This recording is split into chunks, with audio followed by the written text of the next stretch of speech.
Estou vendo aqui uma bela e jovem plateia na minha frente. E agora há pouco eu chamei os jovens e disse para eles: escutem, se vocês ficarem cansados, podem ir dormir.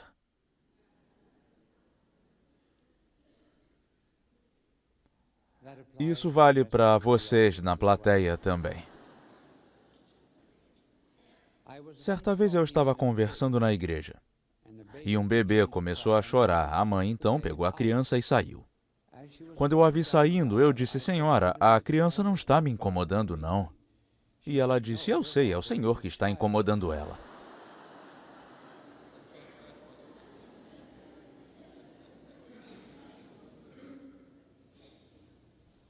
Certa mulher comprou um vestido muito caro. Voltou com ele para sua casa, mostrou a conta ao marido e ele disse para ela: Quando você provou esse vestido, por que você não disse: Afasta-te de mim, Satanás? Ela respondeu: Eu até disse, mas ele falou que de longe estava ótimo.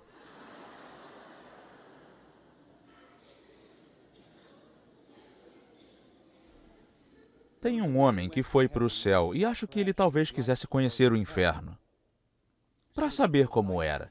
E então ele pediu para São Pedro se poderia descer.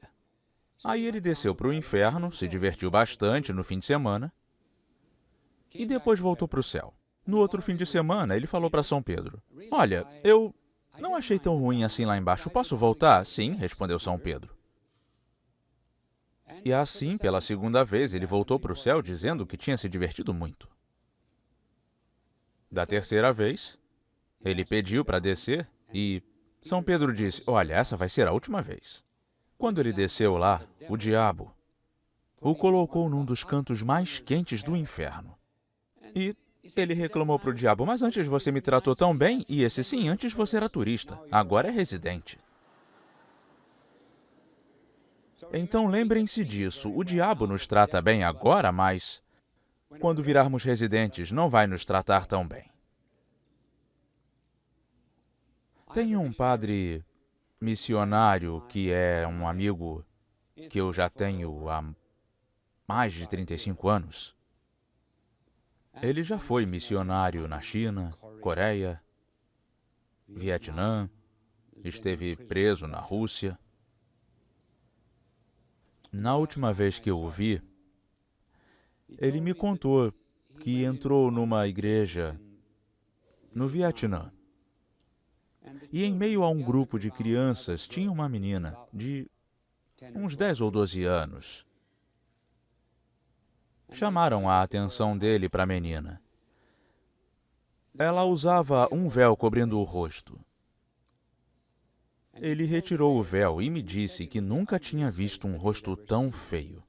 Não era o rosto como um todo, mas alguns traços específicos que ele exibia.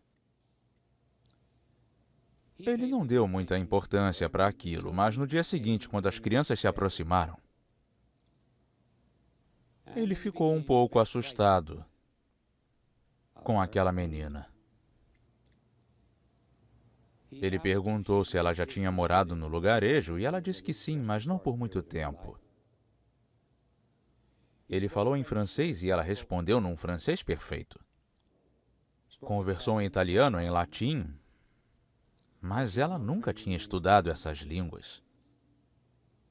Ele achou que talvez ela estivesse possuída. Então ele levou para ela uma relíquia de Santa Teresinha, mas ela reagiu com violência. Aí ele tirou a relíquia da moldura, mostrou a moldura vazia e ela riu dele. Ele se apressou, realizou o exorcismo e ela voltou a ser normal. Já que nós absorvemos tanta informação sobre a nossa teologia pela mídia, achei que talvez vocês se interessassem em ouvir algo sobre o demônio de um ponto de vista filosófico e teológico sólido. Primeiro vou descrever para vocês o demônio do ponto de vista psiquiátrico. E depois, do ponto de vista bíblico. Primeiro, o psiquiátrico. É interessante que, quando esquecemos as coisas da igreja, o mundo se apropria delas para depois distorcê-las. Por exemplo, as freiras deixaram o hábito longo, mas os casacos das outras mulheres cresceram. Paramos de rezar o terço e os hippies os colocaram no pescoço. E quando os teólogos deixaram de falar do demônio, psiquiatras se apropriaram do tema. Rollo May, do Instituto Rockefeller, dedica vários capítulos ao diabólico na sua obra psiquiátrica. E o que é o diabólico do estrito ponto de vista psiquiátrico? O Dr. Rollo May analisa a palavra diabólico, ela vem das palavras gregas dia e balain. Diabalain seria despedaçar, separar com violência. Logo, qualquer coisa que quebre estruturas, que destrua a unidade, que corrompa o todo, que produza discórdia, isso é o diabólico. Ora, tem havido um grande crescimento do diabólico. Notem, por exemplo, a discórdia dentro da igreja. A discórdia nas comunidades religiosas. A discórdia entre os leigos nas coisas que dizem respeito à igreja. A discórdia no clero. Tudo isso são manifestações do espírito diabólico que nos rodeia. Esse psiquiatra analisa o modo como a ação do diabólico funciona. Ele menciona 3. Primeiro, gosto pela nudez.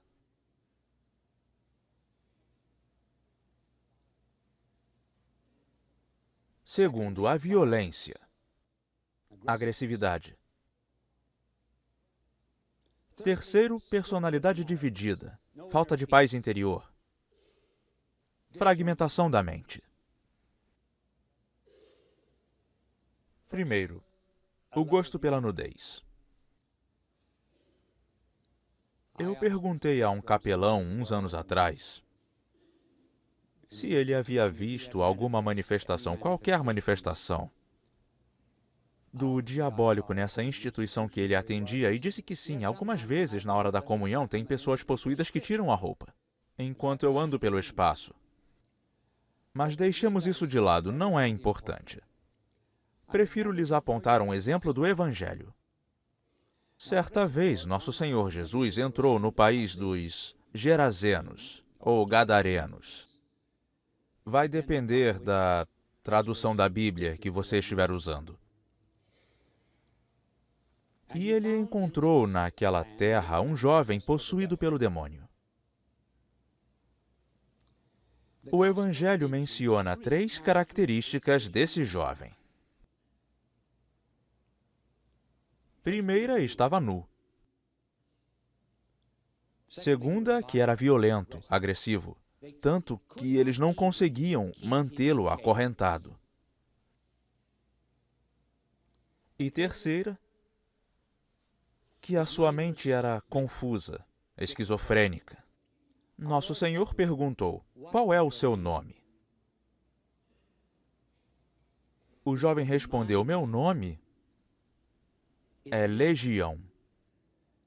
Vejam, uma legião, naquele tempo, era formada por 6.000 soldados romanos. Perceberam? Ele é uma pessoa, mas também uma legião de outros 6.000. O meu nome é Legião, porque nós somos muitos. Vejam, a personalidade não tem mais unidade. Eu, legião, nós, muitos. Agora, aquele psiquiatra de que eu falei, em momento algum correlaciona. as 3 manifestações do diabólico com esse jovem do Evangelho. Eu faço essa relação porque, para mim, está muito evidente a semelhança entre as descrições. Então, falando de uma maneira bem superficial, o diabólico é aquilo que separa. E sempre que ocorre uma grande manifestação do Espírito, também vemos a ação do diabo. Quando, por exemplo, Moisés, no Antigo Testamento, operou milagres contra o faraó, os agentes do faraó tentaram imitar alguns deles. Quando o Espírito Santo desceu sobre a igreja primitiva no Pentecostes, houve a perseguição a Estevão. Houve o Concílio Vaticano II, com a efusão do Espírito sobre a igreja, e imediatamente vimos a manifestação do espírito maligno. Então deixo para vocês essa observação característica do diabólico de um ponto de vista psiquiátrico. A ruptura da unidade, a desintegração da família, destruição das instituições, desunião nas comunidades religiosas, a ruptura da união em Cristo. Essa é uma análise do diabólico. A outra é a bíblica.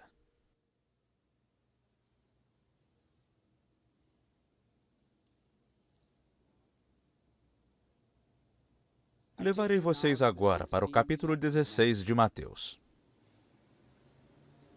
Nosso Senhor faz a pergunta mais importante que se poderia imaginar. Quem os homens dizem que eu sou? Pedro logo deu a resposta certa. Tu és o Cristo, o Filho do Deus vivo. E então nosso Senhor anunciou que estava indo para Jerusalém, que seria entregue às autoridades, que seria cuspido, crucificado e que ressuscitaria dos mortos. Pedro estava disposto a aceitar um Cristo divino, mas não queria aceitar um Cristo sofredor. Bastou nosso Senhor dizer que seria vítima por causa dos nossos pecados, como eu expliquei na outra palestra. Bastou nosso Senhor dizer isso, e Pedro disse, isso não te acontecerá. Nós não queremos um Cristo assim. Nosso Senhor virou para ele e disse, afasta-te de mim. Não me tente. Sou eu que ordeno, Satanás. Satanás. Imaginem só. Pedro, ele próprio, é Satanás. Pensem bem sobre isso. Quem imaginaria que em pouco mais de 1 minuto ele se tornaria Satanás?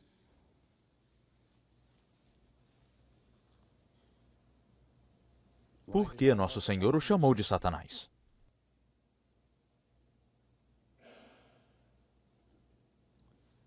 Bom, voltem lá para o começo do ministério público de Jesus, que eu vou recapitular para vocês as 3 tentações que Satanás apresentou a Jesus.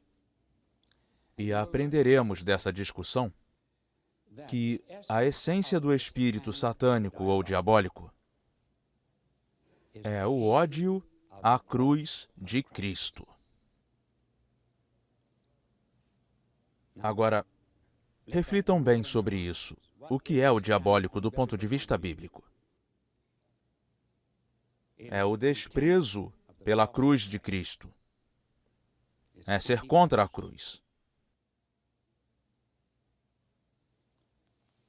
Para entender isso, vamos voltar à narrativa das tentações. Nosso Senhor está na montanha e o diabo lhe oferece 3 maneiras diferentes de evitar a cruz.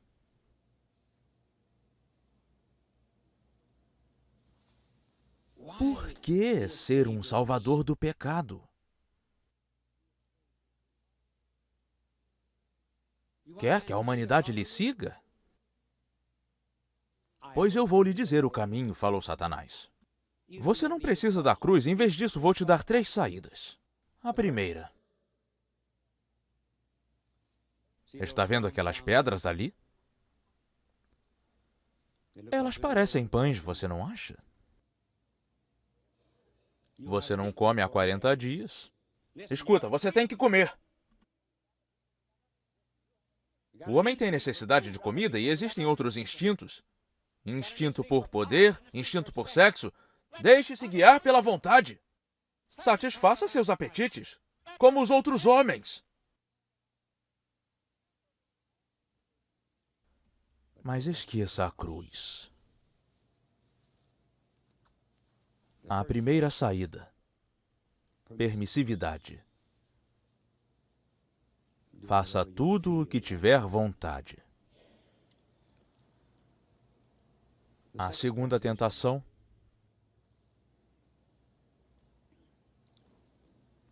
A cruz nunca irá conquistar a humanidade porque ela ama as maravilhas. O surpreendente. O espetacular. O maravilhoso. Qualquer coisa que faça ela exclamar, olha! Já terão esquecido depois de uma semana. E viram outras maravilhas. Voe para a lua. Jogue-se do pináculo do templo. E saia ileso. Isso sim é uma maravilha. Faça isso e as multidões o seguirão. Não precisa de cruz nenhuma. E a tentação final, que é a que será a tentação da igreja nos próximos 100 anos. E por esses dias já conseguimos ver seu início. Satanás diz que teologia é política. Por que se preocupar com teologia? Com Deus, transcendência.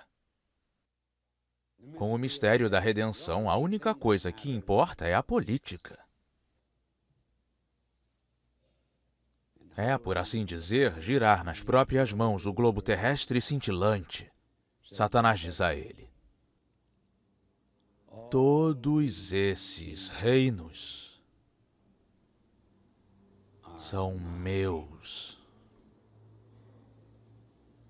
São meus.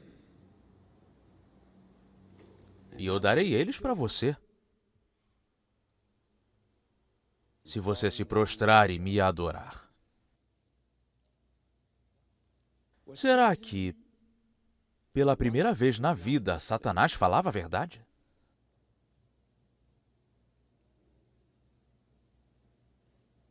Todos os reinos são mesmo dele? Sendo verdade ou não, essa foi a terceira tentação para nosso Senhor. Não se preocupar com o divino, mas com a ordem social e política. E agora voltemos para a cena em que Jesus chamou Pedro de Satanás. A razão para isso foi que Satanás tentou Jesus a fugir da cruz. E era precisamente isso que Pedro estava fazendo quando disse: isso não acontecerá. Nós reconhecemos a sua divindade, mas não reconhecemos sua cruz. E desde aquele tempo, essa é a perspectiva bíblica da essência do satânico. Nós vemos seu espírito dentro da igreja. Reparem como abandonamos a mortificação, o desprendimento, a disciplina nas escolas e nos seminários. É uma tendência à desunião. Livros, por exemplo, que só descrevem o mal real ou imaginário das pessoas são adotados em algumas das nossas escolas, como sabem. Esse é o elemento destrutivo, o diabólico. Mas o declínio do espírito de disciplina é uma forma de ódio à cruz. O ascetismo, ou o caráter disciplinar do cristianismo, transferiu-se para os regimes totalitários. Está lá na China e lá na Rússia. Lá existe disciplina, abnegação, comprometimento a uma causa comum, mas sem a cruz e, portanto, com a completa destruição da liberdade humana. Por quanto tempo ainda o diabólico e o satânico, com seu desprezo pela cruz, continuará a se manifestar? Bom, não podemos ter certeza se estamos na era do demônio. Mas há uma passagem em São Paulo que, num primeiro momento, parece muito difícil. Eu vou ler para vocês e depois eu vou explicá-la. Ela está em 2 Tessalonicenses, capítulo 2, versículo 7. Lembrem-se que Paulo escreveu essa carta dentro dos primeiros 60 anos de cristianismo. Porque o mistério da iniquidade já está em ação. Secretamente. Mas que não ficará oculta para sempre. Ou seja, não conseguimos ver a manifestação do mal, do demoníaco. Oculto agora, apenas esperando o desaparecimento daquele que o detém. É difícil de entender quem é aquele que detém. Talvez Cristo? Talvez o Espírito Santo? Ou o influxo da graça? Talvez a santidade da igreja? Seja como for, o mal permanecerá oculto até Deus dizer, já chega. Olha, Satanás, você já teve o seu tempo, a sua hora. Deus tem o seu dia, o diabo tem a sua hora. E São Paulo continua. Então o tal ímpio se manifestará, Satanás, o maligno que o Senhor Jesus destruirá com o sopro de sua boca e aniquilará com o resplendor da sua vinda. A vinda daquele malévolo será obra de Satanás. Será acompanhada de toda sorte de portentos, sinais e prodígios enganadores que o pecado é capaz de gerar naqueles que são condenados. Até no último livro das Escrituras temos uma indicação de que quando o anticristo vier, haverá um simulacro da morte e ressurreição, com o propósito de iludir. Logo, no tempo presente, nós não vemos a ação do demônio. Mas deixem-lhes dar uma dica de como Cristo age e como Satanás age. Se vocês entenderem o que eu vou dizer, isso vai lhes ajudar muito a lidar com o mal e a vencê-lo. Eu vou primeiro descrever como o nosso Senhor aparece antes de pecarmos. E como Satanás aparece antes de pecarmos. E aí descreverei como nosso Senhor aparece depois de pecarmos e como Satanás aparece depois daquilo. Primeiro de tudo, como nosso Senhor aparece antes de pecarmos quando estamos prestes a cometer um pecado? Ele aparece na forma de uma proibição. Ele aparece como o Cristo na cruz, barrando o caminho. Ele diz, a minha carne foi crucificada, a tua carne será crucificada também. Não vá por esse caminho. E assim ele se coloca à nossa frente. Ah, nós não somos livres. não nos permitem fazer o que nós queremos. Cristo está lá. E como é que Satanás faz, ou fala, quando estamos prestes a pecar?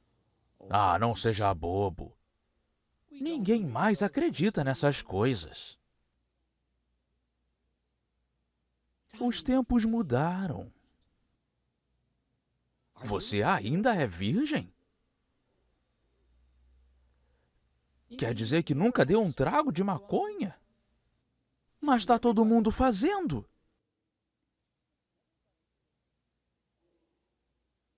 Não liga para esses médicos que estão dizendo que vai fazer mal para o seu cérebro.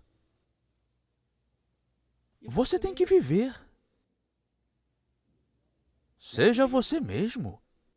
Nunca cometeu adultério, mas todo mundo comete.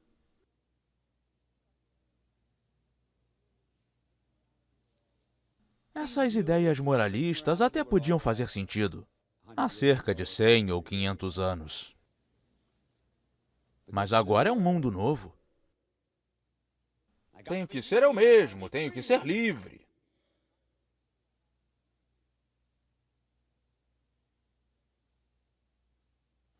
É assim que o diabo fala. Ele está do nosso lado. Antes de pecarmos, Cristo parece ser o acusador. Enquanto parece que o diabo é o nosso defensor, é quem está do nosso lado. Do lado do nosso sexo, do lado do nosso orgulho, do lado da nossa ganância. Ele toma o nosso partido. Depois que pecamos, aí os papéis se invertem. Aí Cristo se torna o defensor e o demônio o acusador.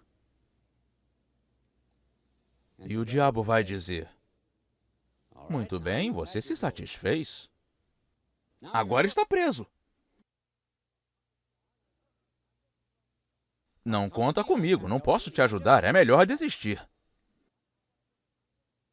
Eu sei que perdeu a virgindade, que diferença faz agora? O jeito é continuar pecando. Eu sei que você roubou, você não foi pego, ainda. Mas uma hora será pego. Até o demônio nos encher de desespero, como fez, enchendo o coração de Judas com desespero. Judas podia ter ido ao Salvador. E o Salvador o teria perdoado. Mas Judas pegou uma corda. Caminhou pelo chão frio, vendo as árvores secas. E cada noz em cada árvore parecia ser um olho. E cada galho de cada árvore parecia ser como um dedo acusador, traidor. Parecia não haver mais nada a fazer no seu desespero que se suicidar. E essa é uma das razões pela qual o índice de suicídio não para de aumentar na nossa sociedade. Desespero. O diabo nos pegou. Num dos romances de Dostoiévski, Raskolnikov, que era um homem muito mau, disse para uma garota que a amava. Ele falou: Sônia, sabe o que vai acontecer com você? Você ou irá pular da ponte, ou irá enlouquecer, ou irá cortar a própria garganta.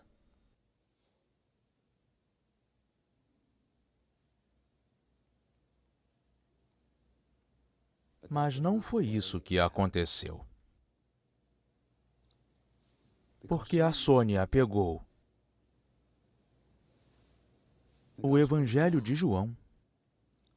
Ela começou a ler o relato da ressurreição de Lázaro e disse: eu posso encontrar uma vida nova em Cristo. O que me leva até o modo como nosso Senhor age depois que nós pecamos. Agora Ele é o nosso defensor. E diz: vinde a mim, vós, que estáis desconsolados.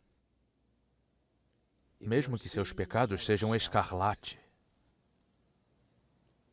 se tornarão brancos como a neve. E ainda que sejam vermelhos como carmesim, tornar-se-ão brancos como a lã. Pobre e estranha criatura, digna de dó.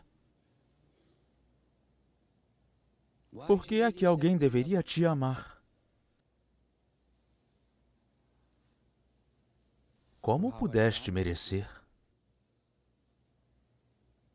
A pior porção de barro entre todos os homens. Tu não sabes quão indigno de amor tu és. Quem amaria alguém tão ignóbil? Senão eu. Somente eu. Tudo aquilo que na tua infantilidade julgaste perdido, eu guardei para ti em casa. Levanta-te, segura a minha mão e vem. Essa é a linguagem do Salvador depois que pecamos. Eu falei para vocês o que é o diabólico.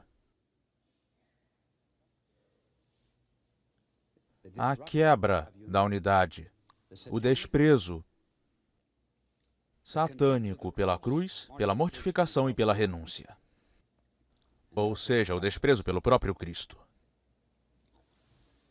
Há 10.000 vezes 10.000 estradas que qualquer um de nós pode percorrer ao longo da vida. E não faz diferença qual estrada você escolhe. No fim de todas essas estradas, vocês irão ver dois rostos. Ou o rosto misericordioso do Cristo, ou a face abominável de Satanás. E qualquer um dos dois, no fim da sua vida, irá dizer: meu.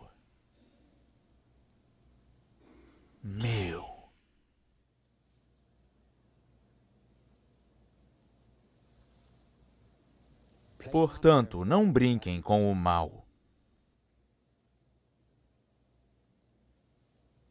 Senão vocês serão pegos. E eu vou lhes dizer quais são as 3 armas mais poderosas contra Satanás. Primeira, o santo nome de Jesus. Esse é um nome que o diabo não consegue suportar.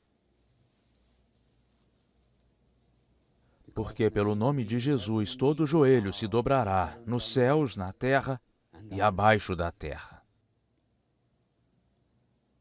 A segunda, o sangue de Cristo. A invocação do sangue de Cristo. Talvez eu faça um sermão sobre isso. Nós somos salvos pelo sangue de Cristo.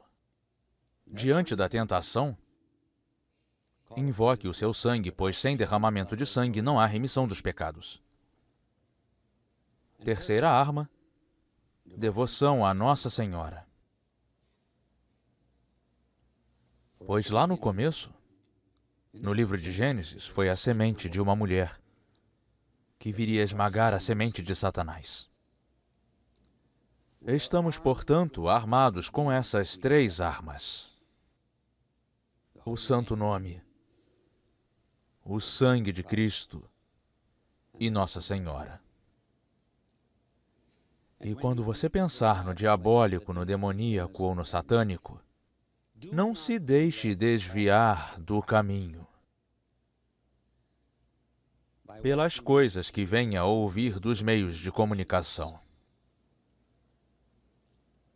O demônio é apenas, simplesmente, o arqui-inimigo da cruz. O inimigo da vida disciplinada é o anticristo. Isso é o satânico. Nada além disso. Vocês não se enganarão se compreenderem isso, ainda que amem pouco essa cruz. Sempre que o silêncio me envolve de dia ou à noite, sou surpreendido por um grito. Esse grito veio da cruz da primeira vez que eu ouvi. E eu saí à procura. E encontrei um homem sofrendo as dores da crucificação. E lhe disse, vou tirá-lo daí. E então eu tentei arrancar os pregos dos seus pés. Mas ele disse, deixe assim. Pois eu não posso ser retirado daqui até que cada homem, mulher e criança venham juntos me descer. E eu disse, o que eu posso fazer? Eu não posso suportar essa sua dor. E ele respondeu, saia pelo mundo e diga a cada pessoa que você encontrar que você viu um homem pregado na cruz.